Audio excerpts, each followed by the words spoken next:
Welcome to Rebecca Sounds Reveille. Oh, have I got a show for you today, because I've got someone who was born and raised and has lived all his life in Texas. He married his college sweetheart. Her name is Linda, and they've been married for over 30, yes, 30 years. My guest graduated with a BS and an M.Ed, yes, from East Texas State University. I know there's going to be a lot of people who are saying something about this, but he did. And he spent 33 years in public education as an agriculture teacher, principal, and retiring as a superintendent. He's been a member of the American Quarter Horse Association. He's been a member of the Texas Theater Adjudicator Organization. And he and his wife have closely worked with Texas students in the university interscholastic league. And so this is pretty exciting stuff, because there's even more to my guest. I kid you not. This is such an honor to have him here because of his experience in education, everything he's giving to his community. And not only this, but he's authored children's books, Western novels, and a theatrical play. After retiring, he ended up taking his talents to the screen, where he's appeared in AMC's The Sun, HBO's The Leftovers, and many others. He's an author, a writer, an actor, and he is a lifetime cowboy, cattle rancher. He does race quarter horses, and he also has a vineyard, which I'm going to talk to him a little bit more about so that he can share with you all of these experiences. You may know him from Showdown on the Brazos, Showdown on the Guadalupe, and I Heard the Quail Whistle. We want to talk to him about all these, so let's bring him on. Bill Foster, welcome. Thank you. Thank you very much for having me. I am absolutely overjoyed because you are such a contributing member to your community. You have such life value, the skills that we think of and know of when it comes to hometown, especially when it comes to hometown Texas, and all of the things that surround that. And then you've taken these things and applied them so that they can be projected and utilized for children as well as on screen. This is phenomenal, and I really appreciate everything that you have done and the life that you've led. Thank you very much. That's been an experience for sure. So let me ask you, many of us who are either in education or in some type of helping field, such as law enforcement, later end up coming into film or screen, somehow into acting or in the film industry. So I'm wondering first how you got into education. Well, when I graduated from high school, the industry was closing down. There wasn't a whole lot of jobs. And so we knew that it's kind of like being a mechanic. There's always going to be cars. And so with an interest in agriculture and kids, that made me look, say, there's always going to be kids. There's always going to be a need, job security. And so I could, I knew I couldn't make a living on the farm. And so this was a way I could do the agriculture and still make a living at it. So teaching kids, high school kids, vocational agriculture is the way I started. Mm-hmm. And your grandfather was in this industry. My grandfather was a farmer, homesteader, sharecropper, you name it. He did it back then. Yep. He actually moved to New Mexico from Texas in a covered wagon, homesteaded out there in the 20s, and then came back to Texas. Oh, isn't that interesting? There was a lot going back during that time period of moving and settling and trying to really make it. The times were really tough. And so this is pretty interesting what you have as far as history, and you got to learn a lot from your grandfather to carry on and pass down through not only generationally for yourself, but now you've taken it through the education and passed that information on to your students. And this is pretty incredible. You went on to go into film. How did that happen? Just by luck. I always share the story. When I was about second grade, the teacher went around the room asking all the students what they wanted to be when they grew up. Well, my idol was John Wayne and Elvis Presley. So I told him, I thought, I'm going to tell him I'm going to be a movie star. Well, the girl next to me said movie star, and everybody laughed at her. So I said, I'm not going to let everybody laugh at me. So I told him something else, you know. I didn't want them laughing at me, but, you know, that was already in my mind back then. And so then I went on, and after I retired in January of 2016, I was just on Facebook and saw the open casting call for The Sun. So I thought, well, why not? I might get, you know, just a little bit of role walking up the street or something. Little did I know I was going to end up with a featured extra and be right there in the mix of the, you know, a recurring character. And so then that kind of, you know, gets you a little taste of it, and you want more. And then it just seems like every time I applied for a movie as an extra, I was getting in there. And I read an article where it says, if you want to do this, you take everything from the free ones to the paying ones until you kind of establish yourself. And so Yes. I took a lot of independence and got my feet wet, and that helped get me into the others along the way. And then I had written a script for somebody, just bits and pieces, and that never went anywhere. So I just pulled it all out and then evolved a whole movie around that, and that turned into Showdown on the Brazos.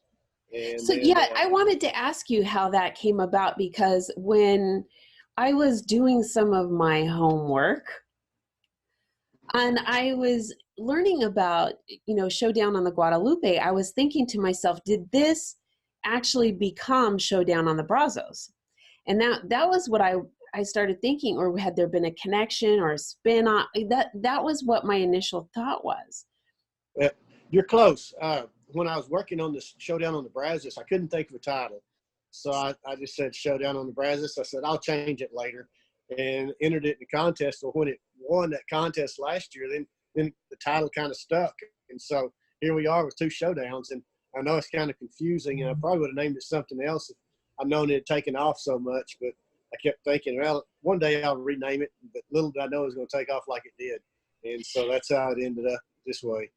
What a blessing, though. It's really such a good feeling when something that you do, you know, is good, but you don't know how well receptive it's going to be. And then it just explodes, and you're just, I mean, I got chills just thinking about that.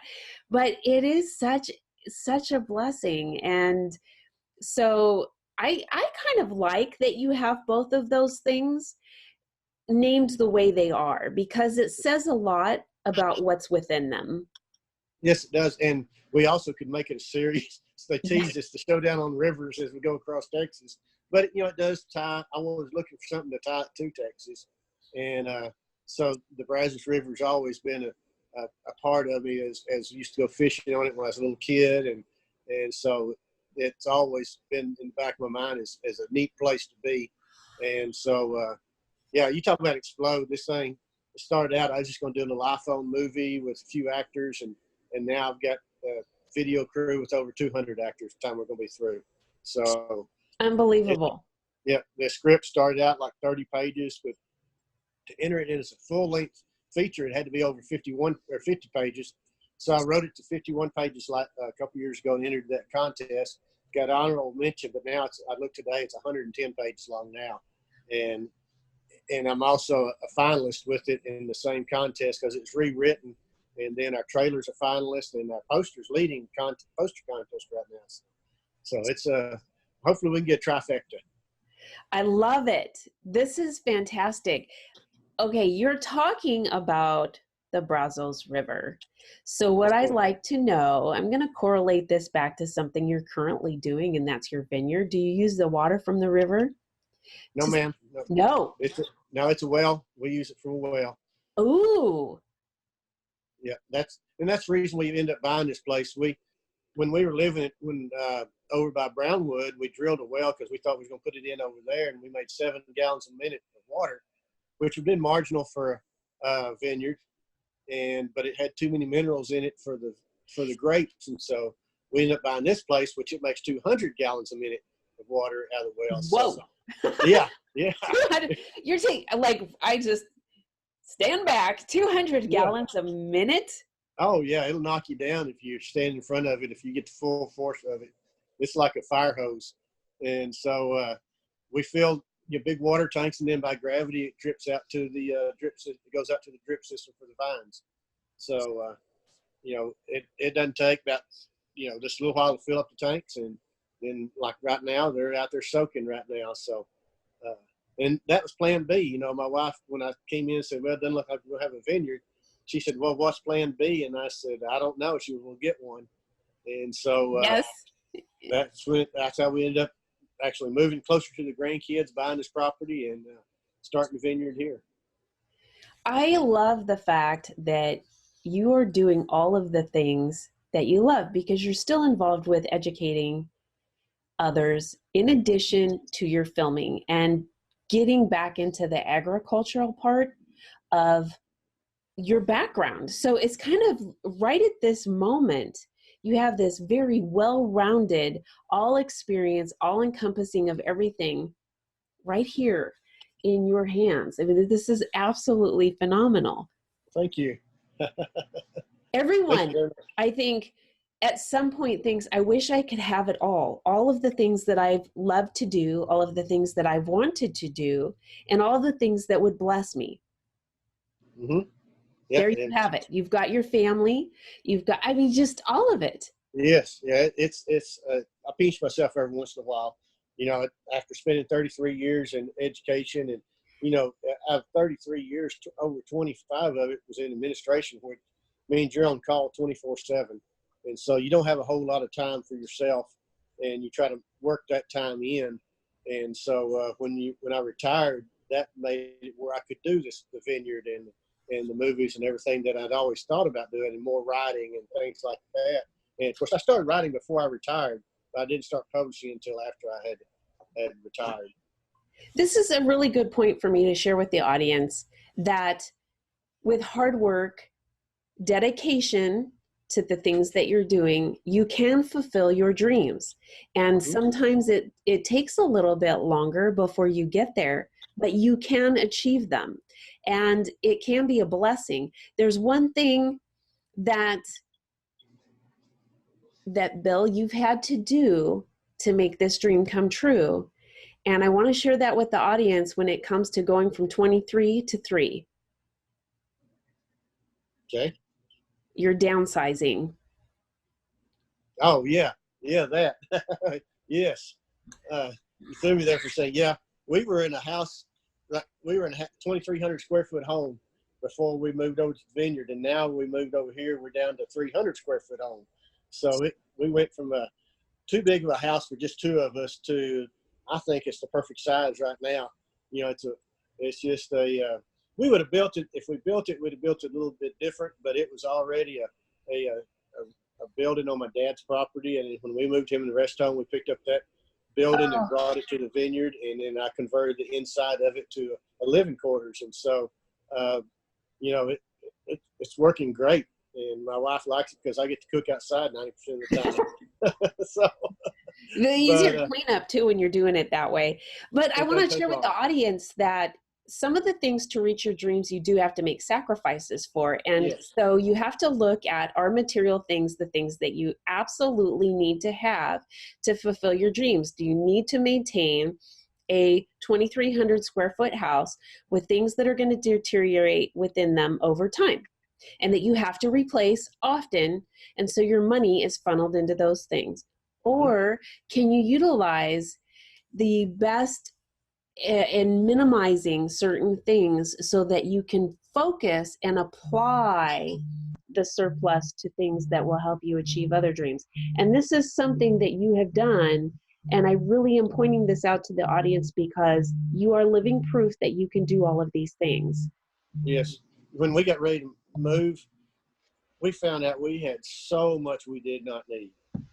We ended up donating, I have a 24-foot stock trailer. We donated 3 trailer loads of, you could call it junk. It was just surplus or whatever, to a good friend that has garage sales for a living, and it helped her out.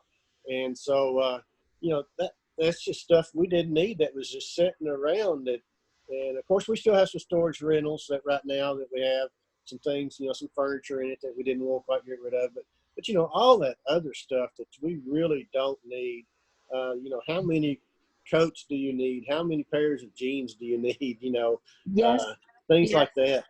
We tend to hold on to things for a number of reasons. Sometimes they're sentimental, And sometimes they're to fulfill another void. Sometimes they're out of habit. But whatever it is, if we can identify that and help us address those things and then refocus onto something else that's going to actually be more fruitful, positive, and healthy, we can begin to make a shift where it's going to really be blessings after blessings after blessings. So speaking of blessings, little blessings out there, children, let's talk about your children's books for a minute. Okay. Tell me Yes. about these. Yeah, I started writing. I wrote a novel and wasn't having much luck getting it published. Of course, it was a first novel. You make all your first novel mistakes as you're an author, you know. And I was an elementary principal at the time, so I thought, why don't I write children's books as a see if I can get those published. And so I started out writing, and it's called the Willie series because the very first one is The Boy Who Wouldn't Comb His Hair. And because my son at the time was in first grade and he did not want to comb his hair, and so we had to keep a burr haircut all the time. And so I wrote this book about it, and the kids loved it and eventually had it published, and the kids at school loved it when I would read it to them. And so then it just turned into a series, and I've had two published. I've written, I think, 10 or 11 of the series, but I've been focusing more on my novels. But the teachers would have read-in day every year. Well, they would expect a new book every year. And so I would have to write a new Willie story for them every year. And so that's how I ended up with so many of them. And it's always about the same first grader and how much trouble he can get into. And there's always a little lesson to go along with it. So, you know, maybe it's not an outwardly lesson. Sometimes the children's books get too much like that, too preachy. I just wanted to have the kids enjoy it when they read it and have a good time. And so maybe they learn a little bit from it.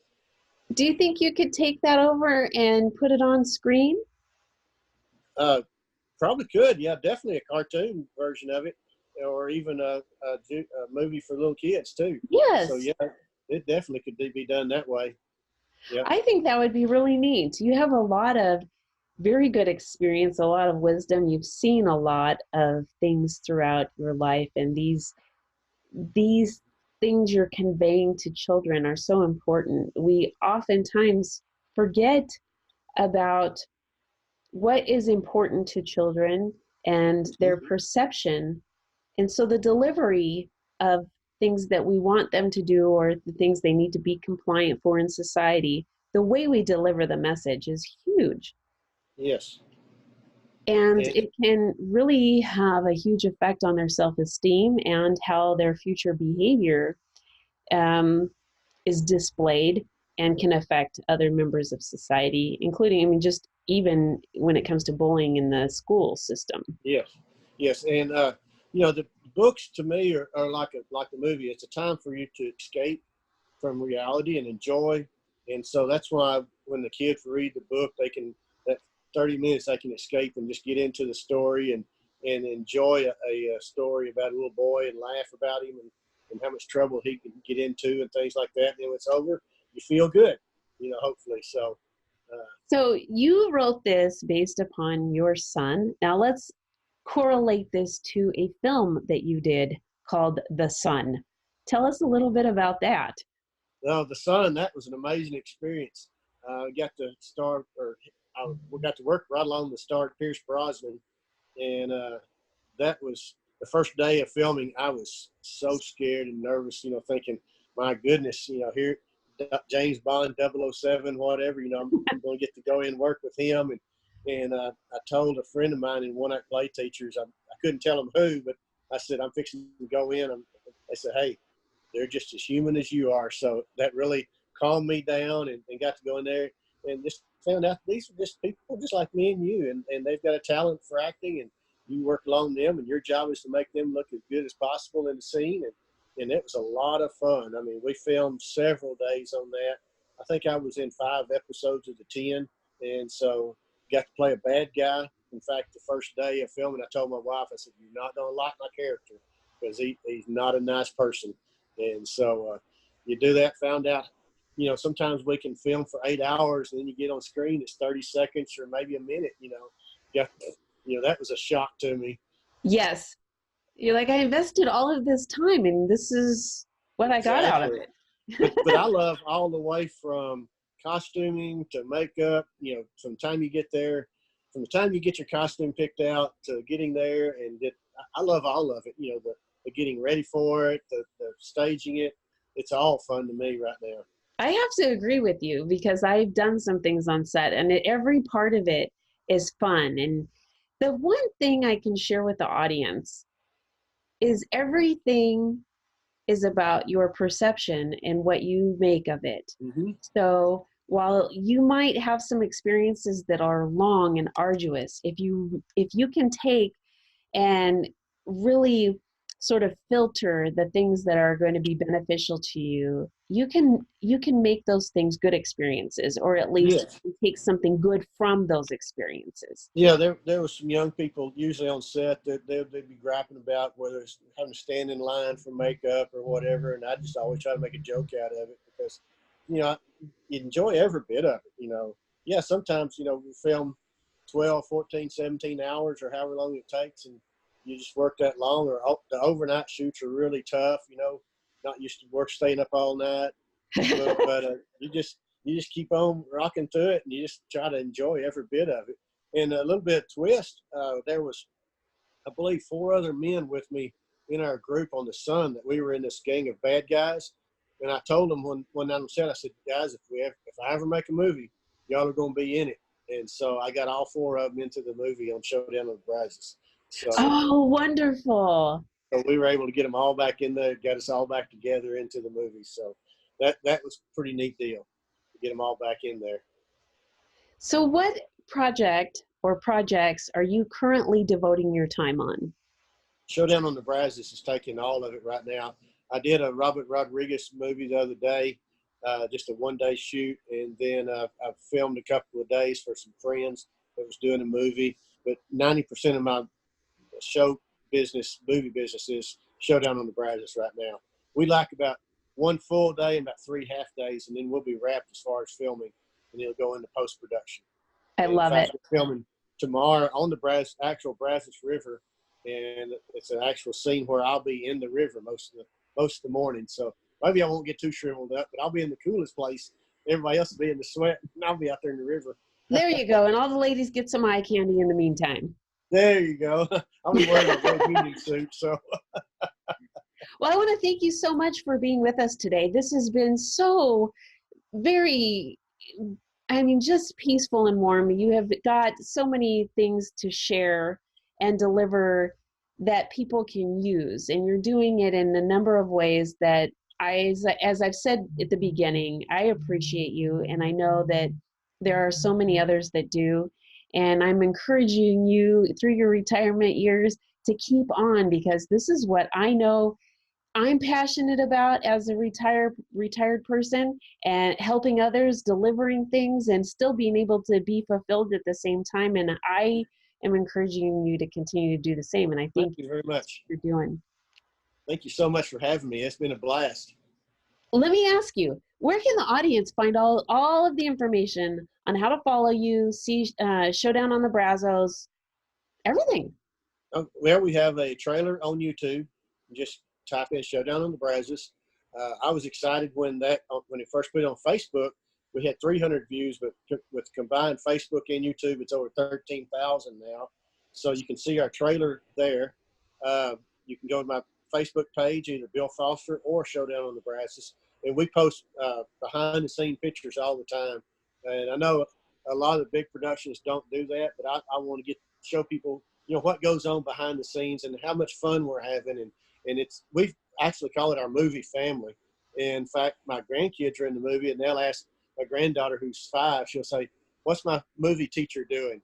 Because she was in school scene with a teacher, and she calls it her movie teacher or her movie sister, So so you can check in those 3 locations, Bill Foster or Showdown on the Brazos on Facebook, or go to YouTube to see our trailer. I love it. Thank you so much for being with us today. Oh, it's been a blast. Thank you so much for having me. And I want to thank all of you for tuning in to another episode of Rebecca Sounds Reveille. You definitely want to follow Bill, check out what he's got going on, like his YouTube channel. and check all of the things that's going on behind the scenes on Facebook, and do the same with Rebecca Sounds Reveille. Please share this episode with all of your friends, family, loved ones, everybody you know on social media, and those you don't.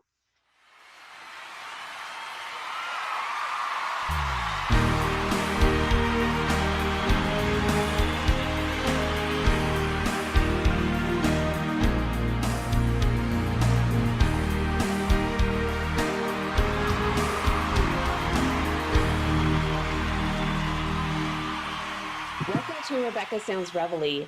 What a show I have for you, because I have a returning guest who has really helped thousands of people in reference to finances. In fact, it's pretty incredible because he has a very tailored sense of what he does and how he goes about doing it. He is the president of Arbor Financial, and he's also the author of Turning Financial Planning Right Side Up. And this has been a bestseller.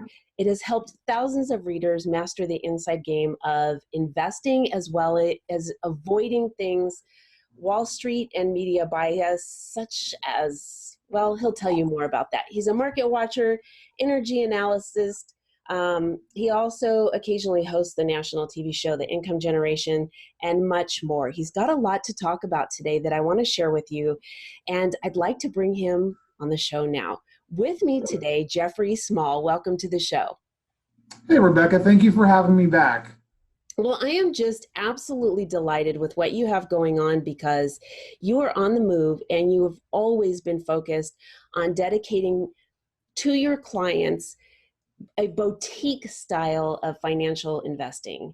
And so this has gone on to do very well with you in a diverse way of how you offer financial products to your clients. Can you share with us a little bit about that?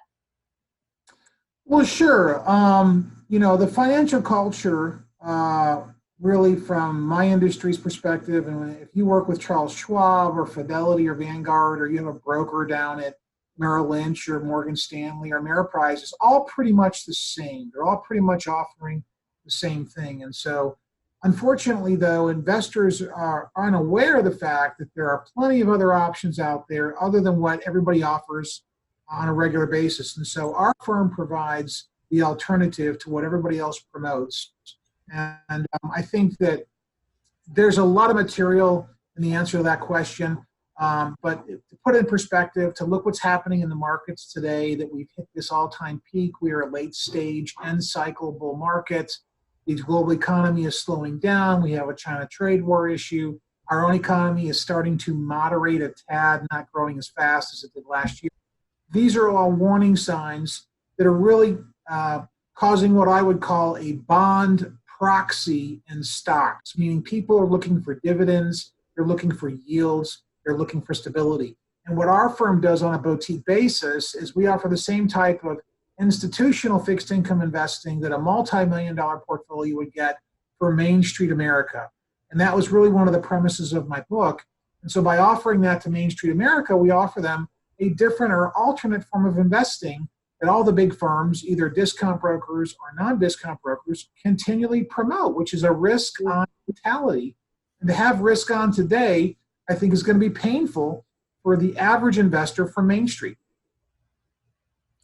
So let me ask you, when you are talking about the terms in terms of average investor, for those listening, what do you mean by that? Well, I think that people are only as good with their money as they seek counsel on, and the people that are giving counsel are only as good as they've had the training. The reality is the market is pretty much finite in terms of what it offers, and so investors don't have the ability. And we're talking about the average everyday retiree, the average everyday millennial, the average everyday Generation Xer.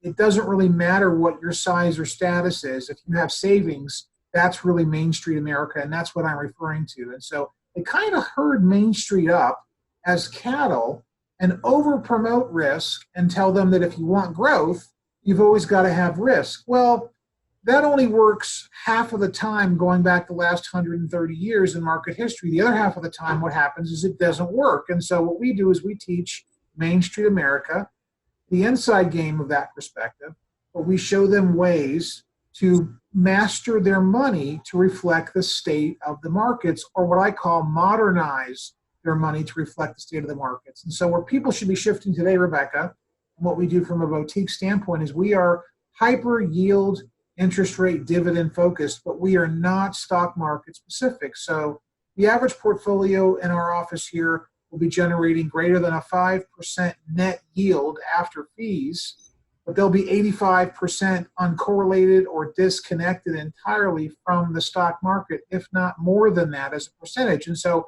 that is where folks today should be modern with their money. And that's already happening in the markets today. If you watch CNBC, if you watch Fox Business News, you watch Bloomberg, you watch the major financial networks, everybody is searching for a bond proxy in stocks, which is a very risky game because stock prices go up and down and your dividend can be wiped out in a day.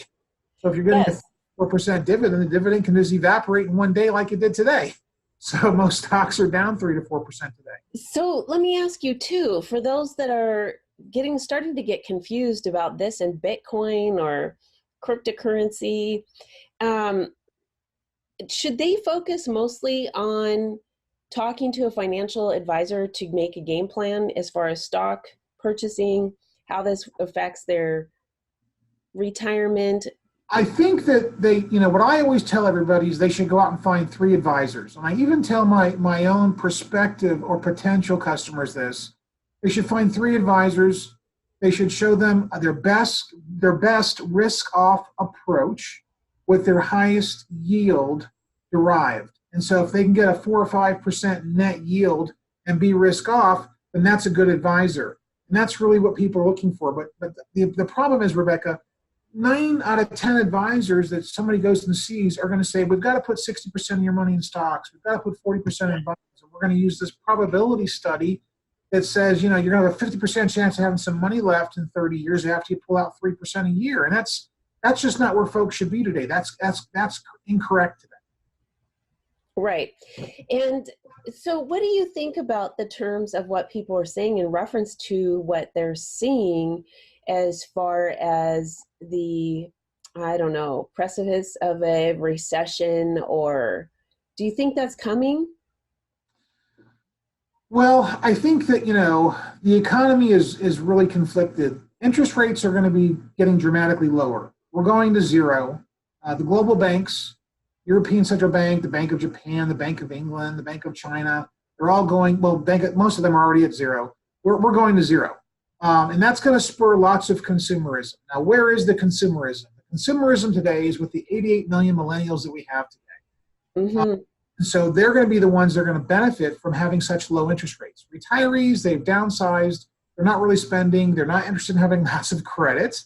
They don't want mortgages on their house. And so that's really not going to benefit the economy very much. So we're going to see more consumerism. But as the economy starts to slow down and the long-term trend in aging, the long-term demographic pattern there is we see more deflation than we will inflation and less consumerism in the next decade.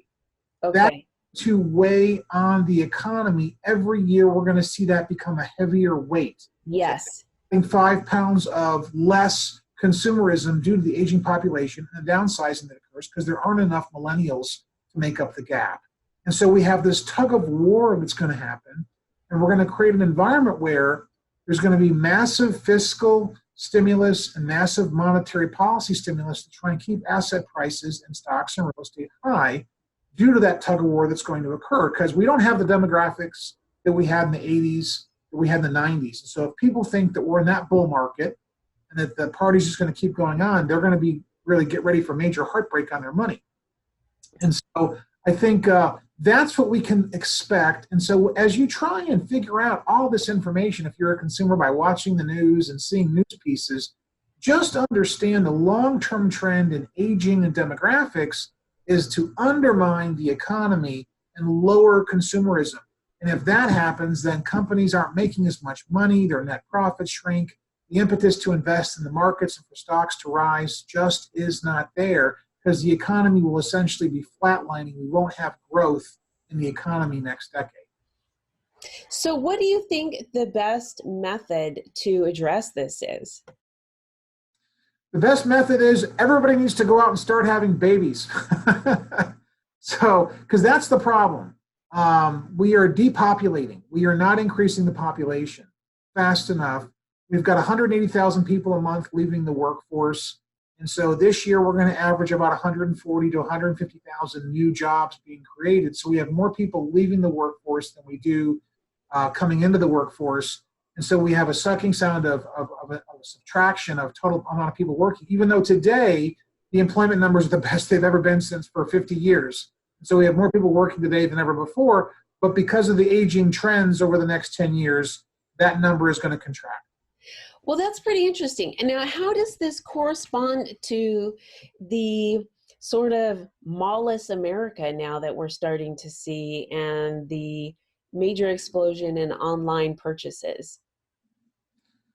Well, I think it's all about simplicity. Nobody wants to go shopping at Christmas and the holidays because it's drudgery dealing with all the crowds. Yes.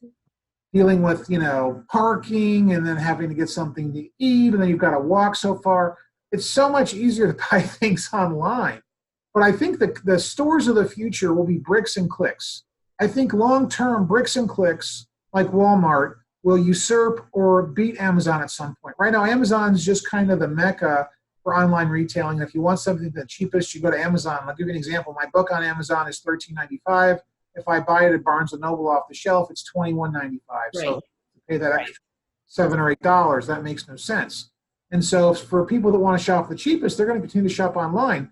But, a lot of these specialty retailers that are very high dollar, we're watching them contract. Their revenues aren't increasing. They're closing down stores. And even stores like the dollar store are having problems. The only side of the retail that I really think will always be strong is in the Lowe's sector, the Home Depot sector. Amazon and online retailing really have hit that side of the retailing equation because people it's a tangible purchase. They want a tool. They're looking for something specific. They want lawn and garden. They've got to see it and touch it. They want to remodel. They want carpet. They want tile. They want new cabinets. They want new appliances. I don't see Amazon penetrating that space really ever. But I think bricks and clicks long-term, Rebecca, are the way to go. That's pretty interesting. So if somebody wanted to now consider about putting investments in stocks, a brick and click would be the way to go. It really would.